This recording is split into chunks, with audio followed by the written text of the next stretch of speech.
한 사람이 아름다운 집을 오랫동안 심혈을 기울여서 짓고 살다가 외국으로 발령을 받아서 몇 년 한국을 떠나게 되었습니다.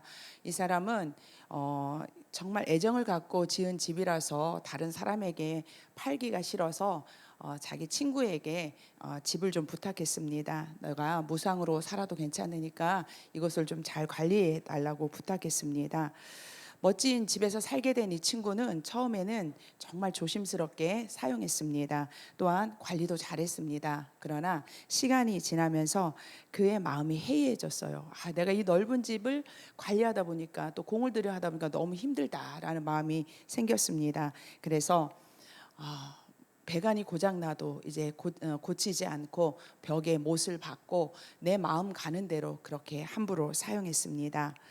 몇 년이 지나서 그 친구가 다시 한국으로 돌아왔습니다.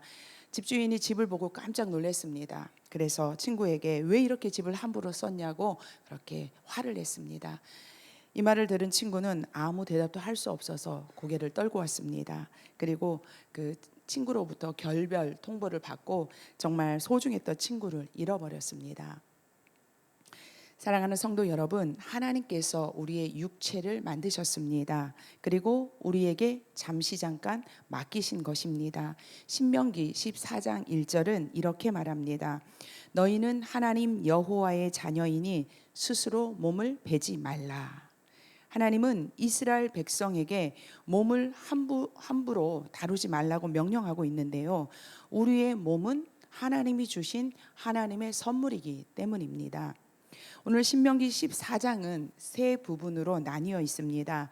우리가 오늘 읽은 1절에서 2절은 죽은 자를 위해서 몸을 상하게 하지 말 것을 명령하고 있고요. 3절부터 21절은 깨끗한 음식과 부정한 음식을 가려 먹을 것을 지시하고 있고 22절부터 29절은 11조에 관한 규례입니다. 이 중 몸을 상하게 하지 말 것과 그리고 부정한 음식을 가려 먹으라는 것은 우리의 육체에 관련된 것으로 오늘 함께 말씀을 나누고요.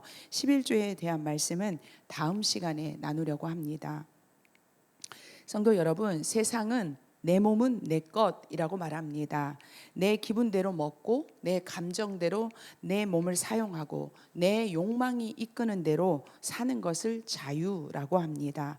그런데 이상한 것은 그렇게 자유를 누리며 사는 사람들의 마음이 즐겁기보다는 어느 순간에 가면 공허하다는 것입니다. 자유를 만끽하면 만족하고 항상 행복해야 하는데 한동안 누리던 이 자유의 마음은 다시 공허해져서 또 다른 자유를 찾아 헤매는 것을 봅니다. 그러나 오늘 본문은 세상과는 달리 너희 몸은 너희 것이 아니다 라고 선포하고 있습니다. 우리 14장 1절과 2절 말씀인데요. 한 절씩 교독하겠습니다. 제가 1절 말씀 읽겠습니다. 너희는 너희 하나님 여호와의 자녀이니 죽은 자를 위하여 자기 몸을 베지 말며 눈썹 사이 이마 위에 털을 밀지 말라.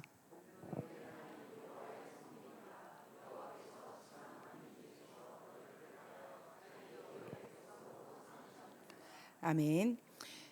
가나안 사람들은 죽은 자, 자기의 가족 중에 죽은 자가 있으면 그 죽은 자를 위해서 칼로 몸을 베어서 피를 내고 그리고 얼굴에 있는 이 오늘 말씀에는 어떻게 나와 있죠? 눈썹 사이 이마 위에 털을 밀었습니다. 이런 풍습이 있었는데 이것은 죽은 자의 영혼을 달래고 그리고 죽음을 관장하는 신이 있다고 생각했어요. 그래서 그 신 앞에서 자신의 충성된 모습을 과시하는 그런 행위였습니다. 특히 불의의 사고로 죽음을 당했거나 억울하게 죽은 영혼을 산 사람을 해친다라고 생각을 했기 때문에 자신의 몸을 베어서 피를 내어서 이 안 좋은 일을 피하게 하는 그런 혼령을 위로하는 그런 것으로 사용했습니다. 아까도 말씀드렸듯이 또 죽음을 관장하는 신에게 그 자비를 구하기 위해서 자신의 몸을 자해하는 이 애도 방식이 보편화되어 있었습니다. 그런 가나안의 풍습을 만나게 될 이스라엘 백성들에게 모세는 이스라엘 너희가 어떤 존재인지 선언하고 있는데요. 우리가 지금 읽었듯이 1절에서는 너희는 하나님의 자녀이고 2절에서는 너희는 하나님의 성민이라고 말씀하고 있습니다. 여러분, 장교가 지켜야 할 규칙이 있고요, 사병이 지켜야 할 규칙이 다르듯이 어떤 규례를 정할 때 그 사람이 어떤 신분이냐에 따라 지켜야 할 규례가 달라집니다. 모세는 하나님의 자녀요 거룩한 백성인 이스라엘의 신분을 분명하게 명시하면서 너희는 절대로 이방인이 행하는 장례 풍습을 따라해서는 안 된다고 말하고 있습니다. 규례는 신분에 따라 달라집니다. 그래서 14장에 무엇을 하지 말라라고 말씀하고 있는 이 규례는 단순히 규범이 아닙니다. 규례에 그치는 것이 아니라 너희는 언약 백성이라는 선언을 함으로써 이스라엘의 정체성이 무엇인지 말하고 있는 것입니다. 헬라 철학은 영혼과 몸을 분리해서 생각합니다. 우리가 이 몸은 영혼을 가두는 감옥이라고 생각했어요. 그리고 영혼은 거룩하고 몸은 죄를 짓기 때문에 함부로 해도 된다라고 생각했습니다. 가나안 사람들도 자신들의 몸을 함부로 대했는데 죽은 자를 달래고 그리고 우상을 위해서 자기의 몸을 자해했습니다. 하나님은 이스라엘 백성들에게 이러한 행동을 해서는 안 된다라고 말씀하고 있는데요. 이것은 도덕적인 측면에서 미개한 짓이니까 하지 말라라고 하는 것이 아니라 신앙적인 측면에서 바라보고 이해해야 합니다. 먼저는 죽은 혼령과 죽음의 신을 향한 이러한 몸을 자해하는 이런 행위는 우상 숭배에 해당되기 때문에 안 되는 것이고, 다른 측면에서는 창조 신학에 반하기 때문에 안 됩니다. 우리의 몸은 하나님이 만드신 하나님의 선물입니다. 하나님은 세상을 창조하신 후에 6일째 사람을 만드신 후에 뭐라고 하셨죠? 보시기에 심히 좋다라고 하셨습니다. 여기서 보시기에 좋다라는 말은 전인격적인 말로 사람의 영, 혼, 육 전체가 좋다라는 것입니다. 영은 고귀한 것이니까 선하고 육체는 죄를 저지르니까 악하다, 이렇게 하나님께서 생각하지 않습니다. 하나님은 당신이 만드신 그 육체를 좋게 보셨고 선하게 여기셨습니다. 그래서 하나님은 우리의 육체를 통해서 하나님 나라를 이루어 가시는 거예요. 그리고 우리가 이 육체를 통해 이룬 일들을 통해서 영광을 받으시는 것입니다. 만약 우리의 육체가 악한 것이라면 하나님은 이 악을 통해 일하지 않으실 것입니다. 하나님 형상대로 창조된 몸을 우리가 파괴하는 것은 하나님이 기뻐하지 않는 것이기에 오늘 본문에서 너희는 하나님의 자녀로서 죽은 자를 위해 몸을 상하게 하는 그러한 이방인의 풍습을 따라서는 안 된다라고 말씀하시는 것입니다. 사랑하는 성도 여러분, 이 가나안 사람들의 이 자해는요, 공포와 결핍에서 나오는 우상 숭배의 결과입니다. 죽은 혼령이 나를 해하면 어떻게 할까? 죽음의 신을 노엽게 하면 안 되는데 라는 이 불안에 떨면서 자신의 몸을 상하게 했습니다. 이렇듯 하나님을 알지 못하는 이들에게 죽음은 두려움과 공포의 대상이었습니다.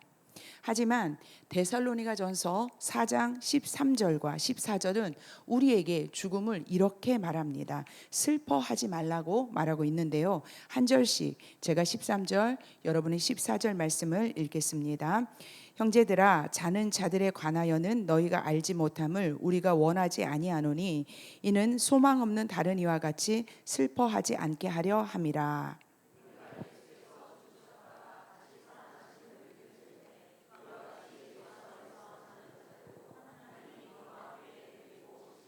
아멘. 성도 여러분, 그리스도인도 사랑하는 사람의 죽음 앞에서 슬퍼합니다. 아브라함은 사라의 죽음을, 그리고 다윗은 친구 요나단의 죽음을 슬퍼했고, 예수님도 나사로의 죽음 앞에서 오셨습니다. 그리스도인도 죽음 앞에 믿지 않는 자와 동일하게 슬퍼하지만 절망하지는 않습니다. 왜냐하면 우리에게는 부활이 있기 때문입니다. 죽음은 끝이 아니라 하나님의 구속사 안에서 소망을 바라보기에 성도의 슬픔은 절망으로 끝나지 않는다라는 사실을 믿으시기 바랍니다. 여러분, 그러면 현대를 사는 우리들은 죽은 자를 위해 칼로 몸을 베어 피를 내서 뭐 위로한다라든가 뭐 그런 풍습이 없는데, 오늘 이 말씀을 읽으면서 그러면 이 말씀을 우리의 삶에 어떻게 적용해야 할까요? 그냥 이거는 가나안 이 모세 시대에 해당되는 그런 이야기다라고 우리가 넘어가야 할까요? 우리는 가난한 사람들처럼 자해하지는 않습니다. 그러나 다른 방식으로 우리 자신을 훼손하고 있지 않은지 생각해 보아야 합니다. 저는 담임 목사님께서 집례하는 장례 예배를 드리면서 수명이 다해서 부르신 것이 아니라 사명이 다해서 부르셨다라는 말씀에 큰 은혜를 받습니다. 사랑하는 일을 먼저 보내는 많은 분들이 하는 말이 못 해준 것만 생각난다고 합니다.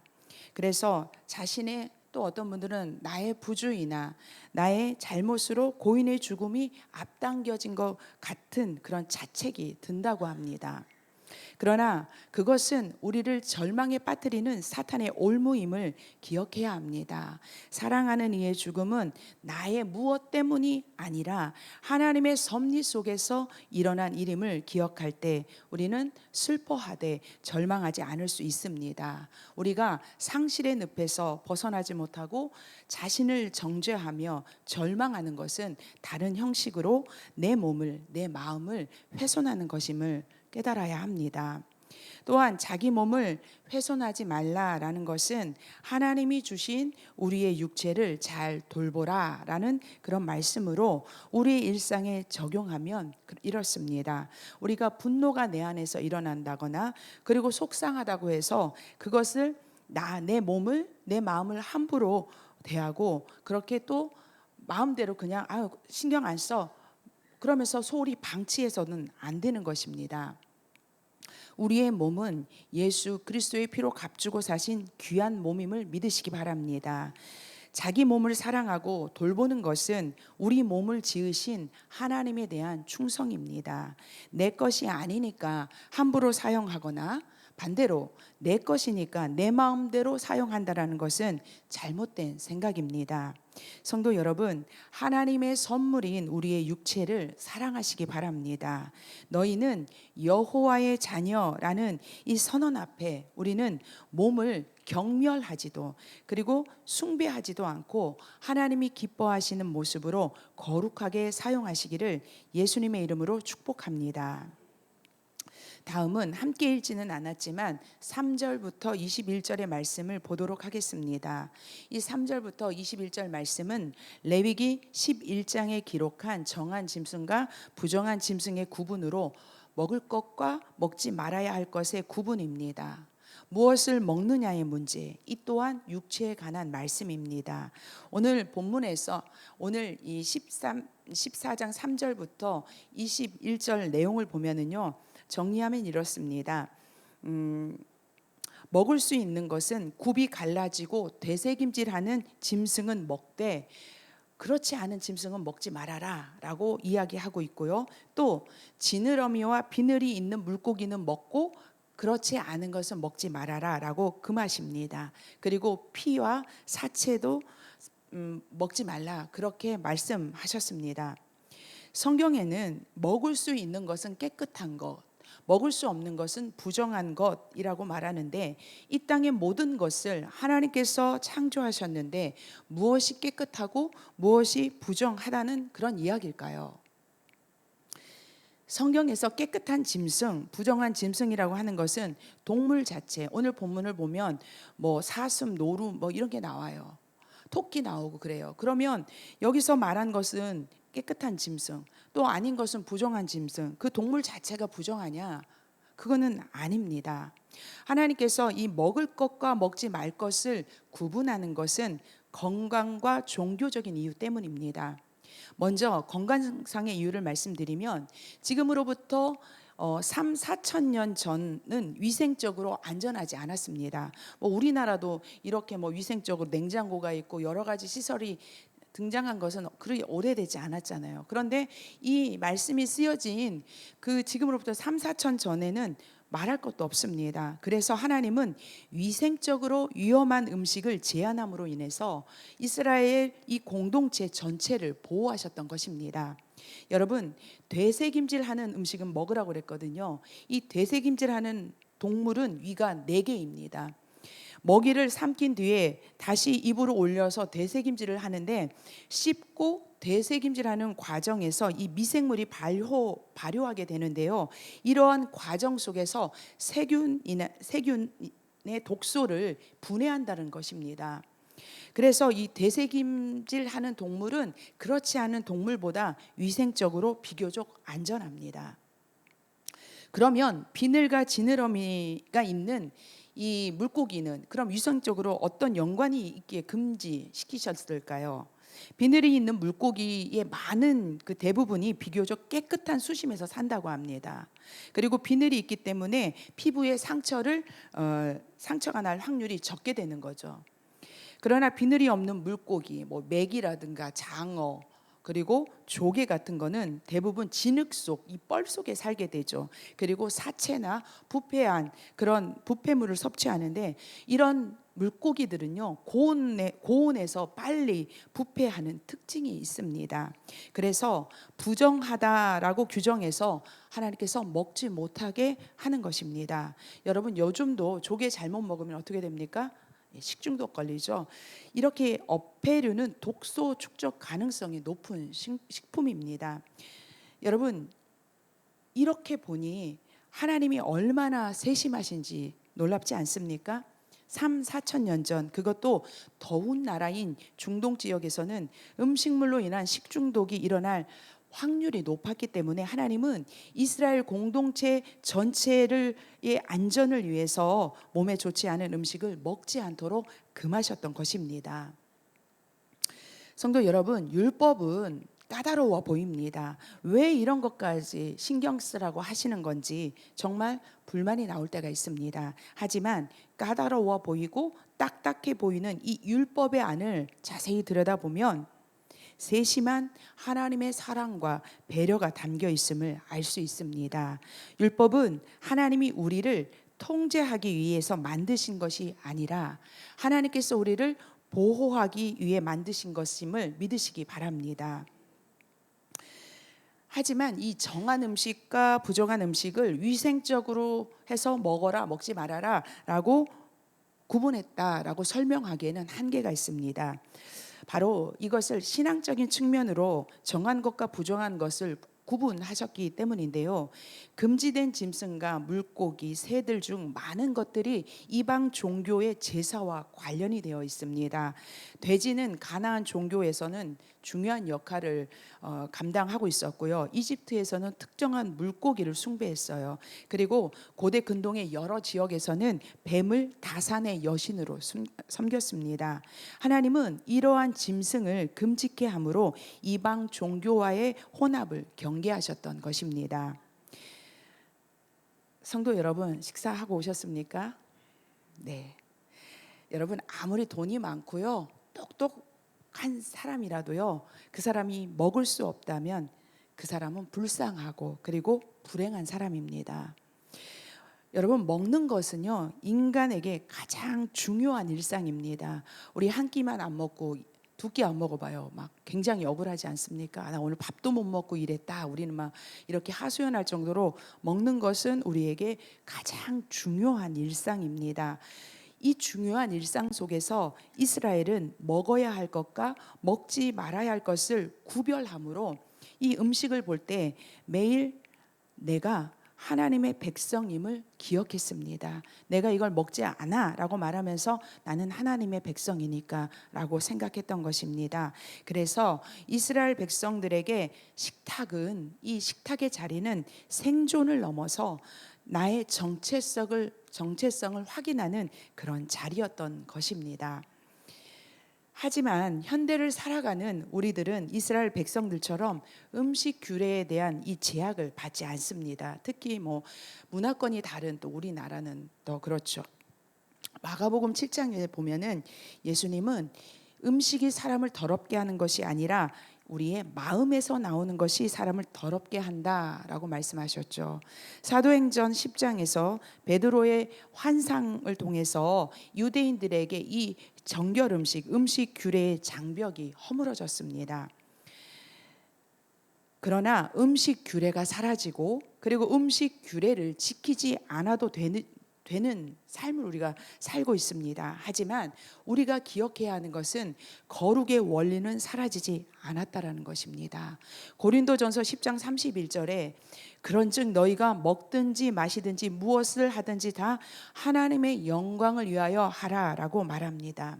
그러므로 우리는 우리가 무엇을 먹으면서 이게 부정하냐, 이게 깨끗하냐, 이 음식 종류가 아니라 이 음식을 먹는 마음가짐과 음식을 먹는 목적에서 우리는 구별되어야 합니다. 성도 여러분, 우리의 몸은 성령이 거하시는 전입니다. 우리가 무엇을 먹을까 생각할 때 내가 원하는 대로 먹는 것은 성령의 전에 아무 것이나 들이붓는 거나 다름없습니다. 내가 어떻게 일할까 생각할 때 더 많은 돈을 벌기 위해서 내 몸을 혹사시키는 것은 하나님이 주신 이 선물을 함부로 부리는 것입니다. 내 몸을 중독에서 끊어내지 못하는 것은 머리 대신 주님을 무시하는 것입니다. 성도 여러분, 우리가 무엇을 먹고 마시며 어떻게 일하고 쉬는가는 나의 취향, 나의 선택이라는 이 단순한 문제가 아닙니다. 우리 몸을 지키기 위해 절제하는 것은 바로 거룩의 훈련입니다. 신명기 14장은 1절과 2절에서 무엇을 해라, 무엇을 하지 말아라 이러한 명령을 내리기 전에 우리가 어떤 존재인지 먼저 선언하고 시작했습니다. 여러분, 우리의 정체성이 무엇인지 생각하면서 다시 한번 14장 1절과 2절 말씀을 교독하겠습니다. 제가 먼저 읽겠습니다. 너희는 너희 하나님 여호와의 자녀이니 죽은 자를 위하여 자기 몸을 베지 말며 눈썹 사이 이마 위에 털을 밀지 말라.